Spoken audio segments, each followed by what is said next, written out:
and welcome to Book Nook.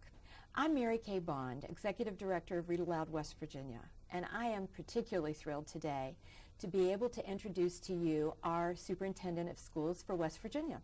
Dr. Martirano is joining us today to share some of his favorite books, but before he does, I'd like to take a few moments and talk to him about his first year on the job here in West Virginia, and particularly about reading education in the state of West Virginia. Welcome and congratulations. As of July 1, it will be your first anniversary of being at least announced as the superintendent of schools. Exactly. Well, I'm thrilled to be here. Absolutely having a fantastic time. Loving being the state superintendent for the great state of West Virginia, the 30th state superintendent. And it has been an incredible journey. I mean, since the announcement, I don't think my feet have landed doing some great work on behalf of children and engaging in community conversations and meeting parents and teachers and students. And we're trying to visit all of our 55 counties. And I think to date, it's about 26 counties I've visited thus far. So an exciting time. Well, the way you're going at this, I'm sure you'll accomplish your goal before that July 1 I sure anniversary. hope so. Well, we are truly delighted to have you here. And one of the things that we like to ask our visiting readers is to talk a little bit about their own reading history, Right. how they came to reading, what their earliest reading memories are. And I know that the people watching would love to hear that from you. Well, you know, I think back to my experience and, you know, dating myself in regards to many individuals in our generation regarding the fact of our parents in our schools. There were not, the technology was not available. The computers, and you think about the iPads and the various reading devices that are out there for young people. We were the reliance on our books, you know, and having a book. I remember having, you know, being in possession of my own book and a dictionary and reading comic books and reading the newspaper, reading Hardy Boy books.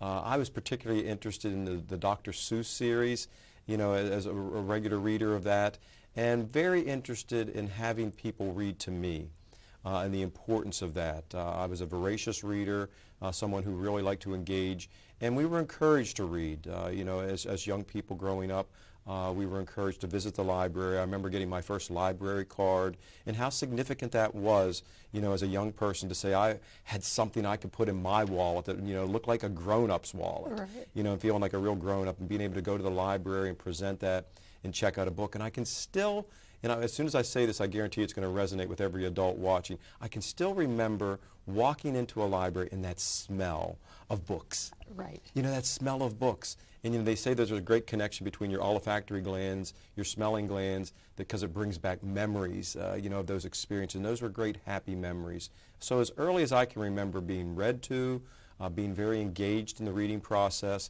and how important that was to me.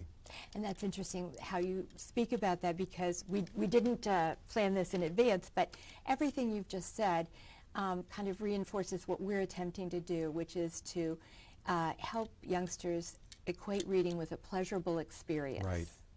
And to give them those live commercials for reading and those wonderful memories, because families really have an important role to play in getting children excited about reading. Exactly, and they are memories that are important. I mean, I talked about the Dr. Seuss series, and I just remember vividly the colors of the book and thing one and thing two, sitting in the two chairs, and remember that, and then wanting further, you know, to read, you know, the variety of other books as a result of that. And we have to, you know, realize the significance of our young people having their own book. You know, a lot of our civic organizations will provide books and dictionaries, and, you know, many of our young people, unfortunately, don't have their own book. And when you have that first book that you're able to carry around and call your own, put your name in it, it's a significant memory. It's the kind of like that first thing in life, a rite to passage. You own your own book. Actually, that's one of our 4 tenets. We try to, as we say, put books in the hands and on the minds, and our book Exactly. distribution program is growing. So, and I know you're right, a lot of other civic organizations are doing that.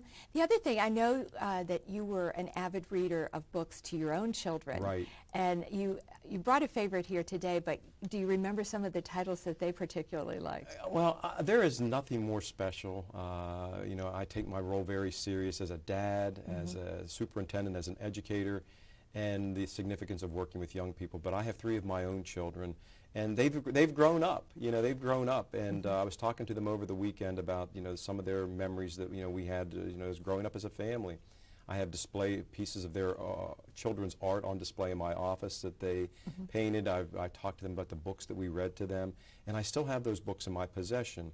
And I was thrilled by the fact that a lot of the books were animated books. The Eric Carroll series, the very hungry caterpillar, right, and the very quiet cricket. And if you get the hard copy of those books, they make the sounds. And I remember my children nestled into me and couldn't wait to turn the next page. And I can think of all the different books that we read.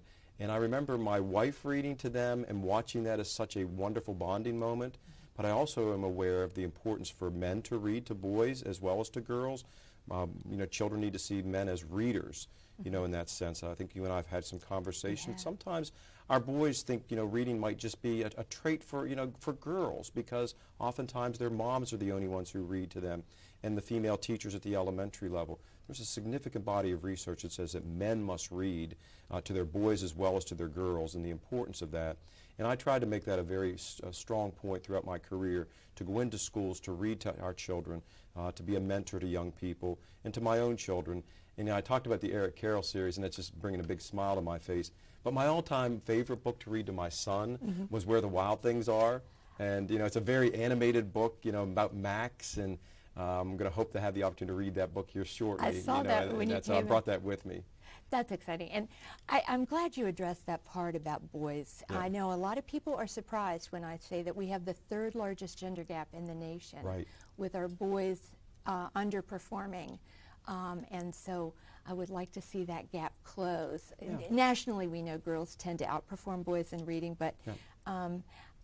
I think that with this gap in West Virginia, that there's a lot of room for improvement. Well, there is, and and the conversation has to be that we just have to tell, we have to show boys that that's a great thing to do, and the importance of it. And we can talk about what boys should be reading and what girls should be reading. I come from the philosophy, read, provide a lot of different, genres and mediums in front of them, and encourage them to visit the libraries, encourage them to look at different books.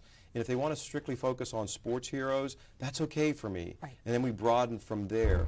But if you remember what I talked about, some of my own experience, I remember reading comic books, as a way to engage, and being encouraged to look at the funny pages in the newspaper, Right. When we had those. Those are my first real memories of engaging, and then taking it to those other books, from there, and then visiting the library. It sort of built.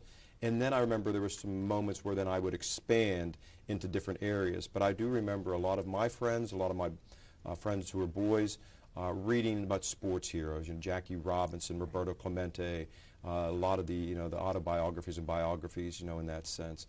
So for me, I'm about encouraging boys and girls to read of interest, and then expanding those different areas for them to take a look at.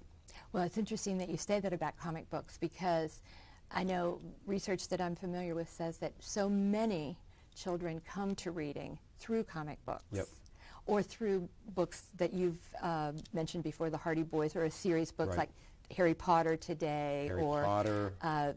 In years past, maybe the Babysitter's Club, whatever, a series of books. Well, that's a wonderful So- one there. I mean, I think then as my children got older, I was thrilled, with J.K. Rowling's, with when the whole Harry Potter series came out. I remember standing in line, when those came out. They did such a great promotional piece of that, Right. but my children couldn't wait to get those books. That's what you want, that spark of Excitement. reading and the encouragement. And I was, as an elementary principal, seeing that spark, at the elementary level, the importance of that. So, yeah, very important. Well, your energy certainly comes across. Now, you've had a busy year, as we've said, and you have a very definite vision Yes. for the type of educational system for West Virginia. Right. Would you like to take just a few moments to share? Yeah, I will. I mean, I am so passionate about the work that we do for our young people. We have 280,000 young people in West Virginia who are counting on us as adults, the 1.9 million citizens, to do right by them. And we need to. I firmly believe that the most important variable in our state is the educational system. We talk about economic development; it all leads back to education. We talk about the well-being of our community; it comes back to education. So I'm very clear about working with our state board. We have an outstanding state board, And through the interview process and talking to them, we've established a vision, one voice, one focus, all students achieving, which has clearly 10 delineated tenets that, in many cases really resonate with parents. I want kids in school every day. I want them ready to be able to be actively engaged in school every day. I want them to set that target and that goal that every child graduates. But along the way, we want to make certain that the development and the maturation process of a young person starts at birth. And parents play a critical role, community members play a critical role in the development of the mind and the well-being of a child. And it starts with that aspect of reading and having the positive interactions with a child early on, talking in an affirming way, to a child, providing positive affirmations, reading to a child so that they see that as a positive habit of mind, and then beginning that process of teaching a child to read. I use 3 words interchangeably: learning to read and reading to learn. So we need to make certain that children are learning to read by the beginning of grade 3 with a level of proficiency so that they can read to learn. So for us, I'm glad to be working with you because we're a state that values literacy, and the more literate our population is, the better off we're going to be in terms of productivity, and the more productive our children are going to be. So our vision plan is clearly rooted about what I define as metrics that matter, that parents can understand, the importance of the well-being of the child, the total child, the development of the process in terms of literacy and numeracy, the process of ensuring that children are achieving that goal of graduating, and all of us working together because we all have a place. We all have a place. This is not a plan that is abstract that people can't figure out. It's all good common sense that everybody has a role in. And I'm convinced with a high level of confidence, if we follow the plan, great things will continue to happen for our children in West Virginia. I love your excitement and enthusiasm, and I think there are great things ahead for us. Thank you. And could sit here and talk to you all day about this vision, but I'm also very aware that I don't want to step on your time to share your favorite books with our viewers. So I am looking forward to listening to your favorite books here in just a moment. I'm looking forward to reading them. Thank you I can't wait. Thank you. Thank you. Where the Wild Things Are, Story and Pictures by Maurice Sendak. The night Max wore his wolf suit and made mischief of one of a kind, and another, and his mother called him Wild Thing, and Max said, "I'll eat you up," and he was sent to bed without eating anything. That very night, in Max's room, a forest grew. And grew, and grew until his ceiling hung with vines and the wall became the world all around. And an ocean tumbled by with a private boat for Max, and he sailed off through the night and day. And in and out of weeks, and almost over a year, to where the wild things are. And when he came to the place where the wild things are, they roared their terrible roars and gnashed their terrible teeth and rolled their terrible eyes and showed their terrible claws. Till Max said, "Be still," and tamed them with the magic trick of staring into all of their yellow eyes without blinking once. And they were frightened and called him the most wild thing of all. And they made him king of all the wild things. And now Max cried, "Let the wild rumpus start." And it started, and Max was leading it. And it continued, and they were hanging in trees, and the rumpus continued, and it continued, and Max was the king of the world. "Now stop," Max said, and sent the wild things off to bed without their supper. And Max, the king of all the wild things, was lonely and wanted to be where someone loved him best of all. Then all around, from far away across the world, he smelled good things to eat. So he gave up being king of where the wild things are. And the wild things cries, "Oh, please don't go. We'll eat you up. We love you so." And Max said, "No." The wild things roared their terrible roars and gnashed their terrible teeth and rolled their terrible eyes and showed their terrible claws. But Max stepped into his private boat and waved goodbye. And he sailed back over a year and in and out of weeks and through a day and into the night of his very own room, where he found his supper waiting for him. And it was still hot. I love that book, Where the Wild Things Are. Fantastic book.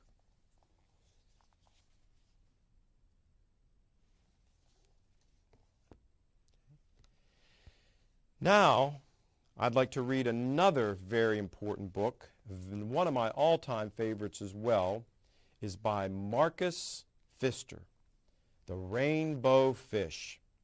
And this is a very, very fun book, and I want everybody to listen very intently because this has a wonderful message.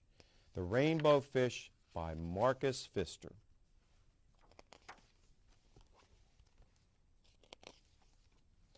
A long way out in the deep blue sea, there lived a fish. Not just an ordinary fish, but the most beautiful fish in the entire ocean. His scales were every shade of blue and green and purple, with sparkling silver scales among them. The other fish were amazed at his beauty. They called him the rainbow fish. "Come on, rainbow fish," they would call. "Come on, rainbow fish, come play with us." But the rainbow fish would just glide past, proud and silent, letting his scales shimmer. One day, a little blue fish followed after him. Rainbow fish, he called, "wait for me. Please give me one of your shiny scales. They are so wonderful, and you have so many." "You want me to give you one of my special scales? Who do you think you are?" cried the rainbow fish. "Get away from me." Shocked, the little blue fish swam away. He was so upset, he told all his friends what had happened. From then on, no one would have anything to do with the rainbow fish. They turned away when he swam by. What good were the dazzling, shimmering scales with no one to admire them? Now he was the loneliest fish in the entire ocean. One day, he poured out his troubles to the starfish. "I am really beautiful. Why doesn't anybody like me?" "I can't answer that for you," said the starfish, "but if you go beyond the coral reef to a deep cave, you will find a wise octopus, and maybe, just maybe, she can help you." The rainbow fish found the cave. It was very, very dark inside, and he couldn't see anything. Then suddenly, two eyes caught him in their glare, and the octopus emerged from the darkness. "I have been waiting for you," said the octopus with a deep voice. "The waves have told me your story, and this is my advice. Give a glittering scale to each one of the other fish. You will no longer be the most beautiful fish in the sea, but you will soon discover how happy you will be." But the rainbow fish said, "I can't." And he started to say, but the octopus had already disappeared into a dark cloud of ink. "Give away my scales, my beautiful shiny scales? Never! How could I be happy without them?" Suddenly, he felt the light of a fin. The little blue fish was back. "The rainbow fish, please don't be angry. I just want one little scale." The rainbow fish wavered. Only one very small shimmering scale, he thought. Well, maybe I wouldn't miss just one. Carefully, the rainbow fish pulled out the smallest scale and gave it to the little fish. Thank you very much," the little blue fish bubbled playfully as he tucked the shiny scale in amongst these blue ones, a rather peculiar feeling came over him. For a long time he watched the little blue fish swim back and forth with his new scale glittering in the water. The little blue fish whizzed by through the ocean with his scale flashing, so it didn't take long before the rainbow fish was surrounded by the other fish. Everyone wanted a glittering scale. The rainbow fish shared his scales left and right, and the more he gave away, the more delighted he became. When the water around him filled with glimmering scales, he felt at last home among the other fish. Finally, the rainbow fish had one shiny scale left. His most prized possession had been given away, yet he was very happy. "Come on, rainbow fish," they called. "Come on, play with us." "Here I come," said the rainbow fish. Happy as a splash, he swam off to join his friends, and he was the happiest fish in the whole sea. An excellent book, and I love that book. And now, boys and girls, I'm going to read another all-time favorite. This book is entitled Amazing Grace by Mary Hoffman and Caroline Binch.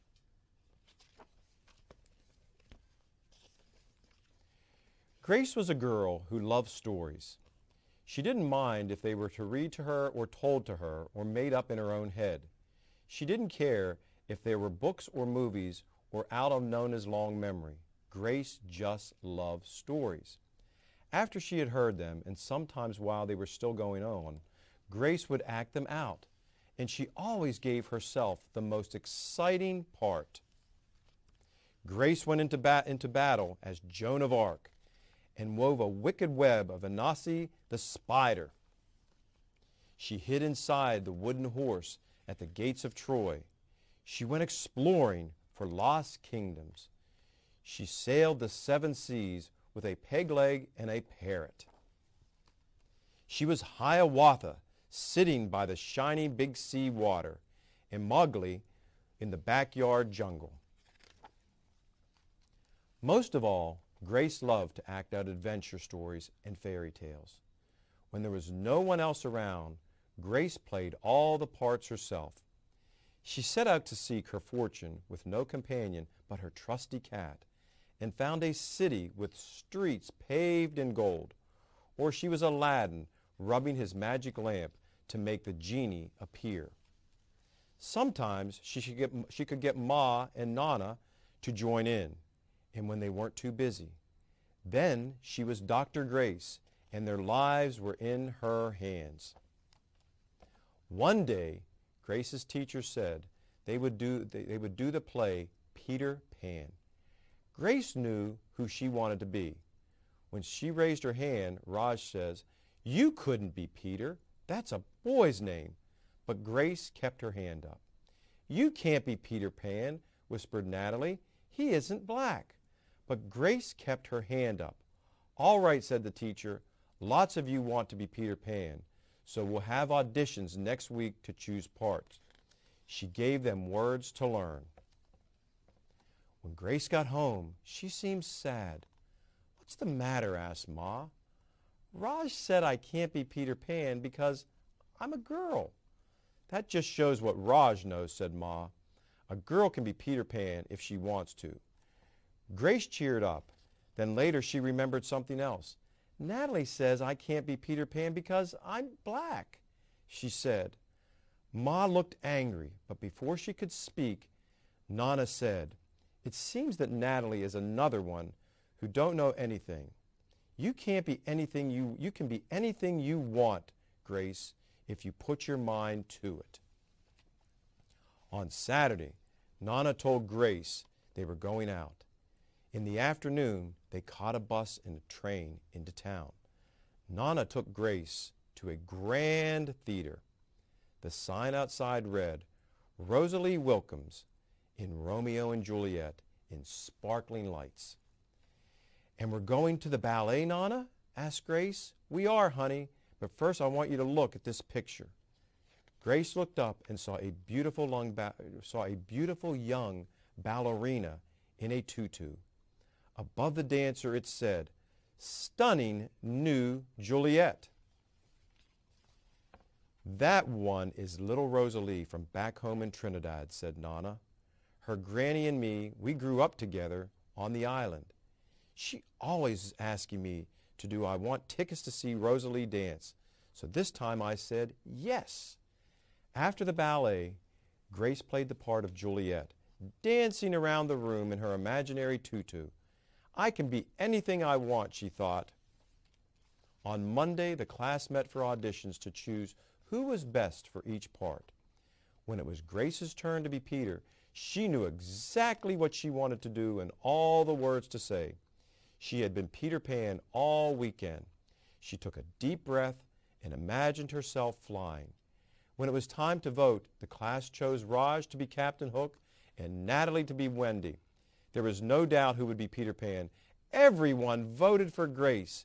"You are fantastic," whispered Natalie. The play was a big success. Grace was an amazing Peter Pan. After it was all over, she said, "I feel as if I could fly all the way home." "You probably could," said Ma. "Yes," said Nana. "If Grace put her mind to it, she can do anything you want." And boys and girls, that's one of my very favorite books. You can be anything you want to be. And today we read 3 wonderful books, The Amazing Grace, The Rainbow Fish, and Where the Wild Things Are. And boys and girls, I want you to continue to read. I want you to promise me that you will read all summer. I want you to promise me that you'll read forever and that you'll visit the library and continue to be the very best students that you can be. Thank you very much and have a wonderful time reading.